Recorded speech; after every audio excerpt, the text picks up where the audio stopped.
ಎಲ್ಲರಿಗೂ ನಮಸ್ಕಾರಗಳನ್ನ ತಿಳಿಸ್ತಾ ಇವತ್ತು ಬಸವ ಜಯಂತಿಯ ಆರ್ಥಿಕ ಶುಭಾಶಯಗಳನ್ನ ಎಲ್ಲರಿಗೂ ತಿಳಿಸ್ತಾ ದಿನಾಂಕ 20/4/2026 ಇಂದು ಸೋಮವಾರ ಬೆಳಗ್ಗೆ ಇಸ್ಕಾನ್ ಟೆಂಪಲ್ ರಾಜಕಾಲುವೆ ಸೈಡ್ ಭಾಗದಲ್ಲಿ ಗಿಡಗಳಿಗೆ ಇವತ್ತು ನೀರು ಹಾಕ್ಸ್ತಾ ಇದ್ದೀನಿ. ಅದೇ ರೀತಿ ಇದು ಮಾಡ್ತಕ್ಕಂಥವ್ರು ನಮ್ಮ HV ರಾಜೀವ್ ಸ್ನೇಹ ಬಳಗದ ಆರ್ ಕುಮಾರ್ ಅಂತ ನಾನು. ಇವತ್ತು ಇಲ್ಲೆಲ್ಲ ಈ ಥರ ಗಿಡಗಳಿಗೆ ಬೇಸಿಗೆ ಅಭಾವ ಜಾಸ್ತಿ ಇದೆ.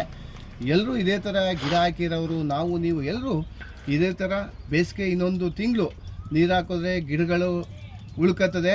ಇನ್ನು ಬೇಸಿಗೆ ಉಷ್ಣಾಂಶತೆ ಜಾಸ್ತಿ ಇದೆ, ಹಾಗಾಗಿ ಒಂದು ವಾರಕ್ಕೆ 5 ದಿನಕ್ಕಾದರೂ ಗಿಡಗಳಿಗೆ ನೀರು ಹಾಕಿ ಉಳಿತದೆ. ಪಾರ್ಕಲ್ಲಿ ಉದ್ಯಾನವನಗಳಲ್ಲಿ ಮಕ್ಕಳೇ ನೀವೆಲ್ಲರೂ ಇದೇ ರೀತಿ ನೀರನ್ನ ಆಟಾಡುವಾಗ ಆ ಕುಡಿಯೋ ನೀರನ್ನ ಹೊರಗಡೆ ಎಲ್ಲೋ ಎಸಿಬಿಡಿ, ಗಿಡಗಳಿಗೆ ಹಾಕಿ ಅಂತ ಸಹ ಮತ್ತೊಮ್ಮೆ ಹೇಳ್ತಾ ಇದ್ದೀನಿ. ಮಕ್ಕಳೇ ಎಲ್ಲರೂ ಪರಿಸರ ಉಳಿಸೋಕ್ಕೆ ಎಲ್ಲರೂ ಕೈ ಜೋಡಿಸೋಣ ಅಂತ ಹೇಳ್ತಾ ನಮ್ಮ HV ರಾಜೀವ್ ಸ್ನೇಹ ಬಳಗದ ಆರ್ ಕುಮಾರ್ ಎಲ್ಲರಿಗೂ ನಮಸ್ಕಾರಗಳು.